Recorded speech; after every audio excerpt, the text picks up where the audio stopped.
এই রান্নাটা করার জন্য সবার প্রথমে একটা কড়াই বসিয়ে নিয়েছি। কড়াইটা গরম হয়ে গেছে, এর মধ্যে দিয়ে দেব 2 থেকে 3 টেবিল চামচ মতো সর্ষের তেল।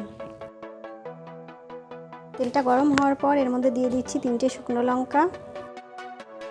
লঙ্কাটা একটু ভাজা হওয়ার পরেই এর মধ্যে দিয়ে দিচ্ছি 2টো তেজপাতা।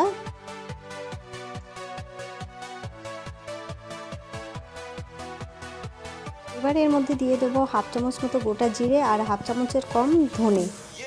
এগুলো একটু ভেজে নেওয়ার পরে এখানে দিয়ে দেবো গোটা গরম মশলা আর দেবো 1/2 চামচেরও কম হিং। সব কিছু একটু ভেজে নেব।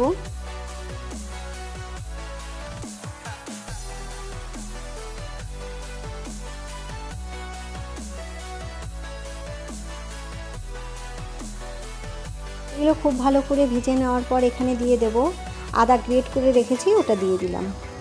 এখানে 1 চামচ মতো আদা গ্রেট করা আছে। আদাটা একটু ভেজে নেওয়ার পর এখানে দিয়ে দেবো একটা বড় সাইজের টমেটো আর কাঁচা লঙ্কা পেস্ট। টমেটোটাকেও একটু ভেজে নেব।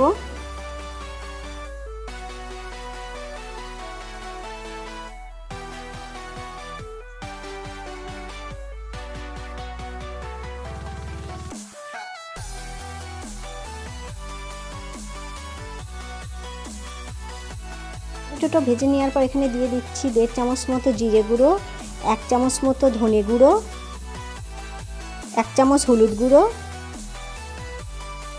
আর 1/2 চামচ লাল লঙ্কার গুঁড়ো।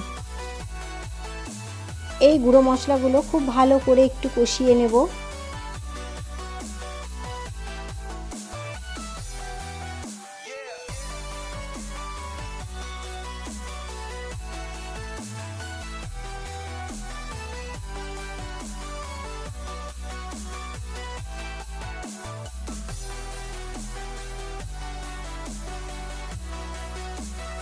এখন এর মধ্যে অল্প একটু জল দিয়ে দেব, তাহলে মশলাটা আরও ভালো কষানো যাবে। জলটা দেওয়ার পরে আরও কিছুক্ষণ কষিয়ে নেব মশলাটাকে।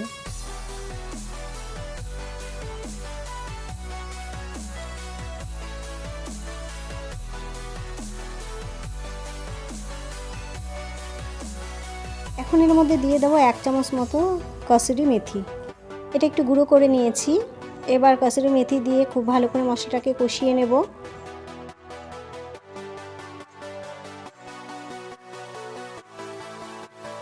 মশলাটা প্রায় কষানো হয়ে গেছে। এখন এখানে দিয়ে দেবো 1 চামচ মতো টমেটো সস।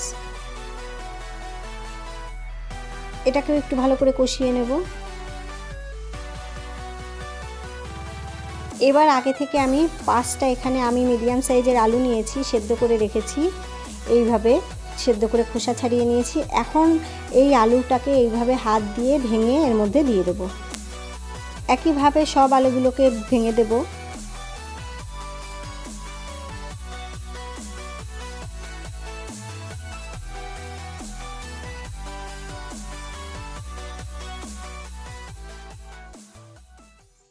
এখন আলুর সঙ্গে মশলাটা খুব ভালো করে মিশিয়ে নিতে হবে।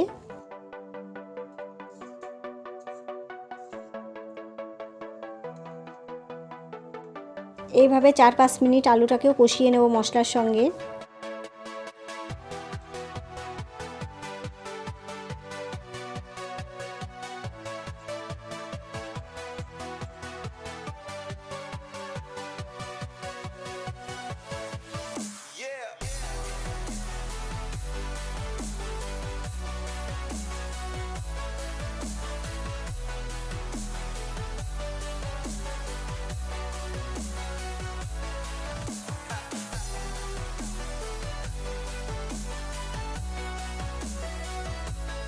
মশলাটা খুব ভালো করে আলুর সঙ্গে কষিয়ে নিয়েছি। এবার এর মধ্যে গরম জল দেব।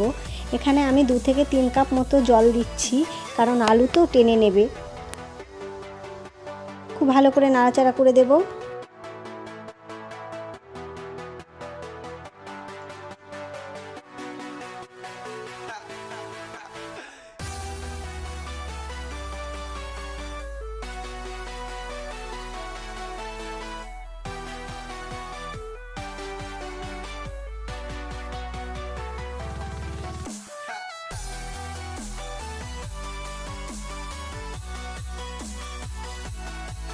ভালো করে নাড়াচাড়া করে এবার ঢাকা দিয়ে দেব। 5-7 মিনিটের জন্য ঢাকা দিয়ে মিডিয়াম ফ্লেমে রেখে দেব।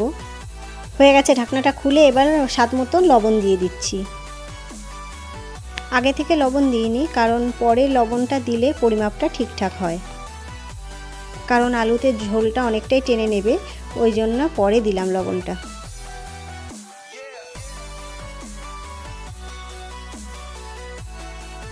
এবার এর মধ্যে দিয়ে দেব 2 চামচ মতো ধনেপাতা কুচি।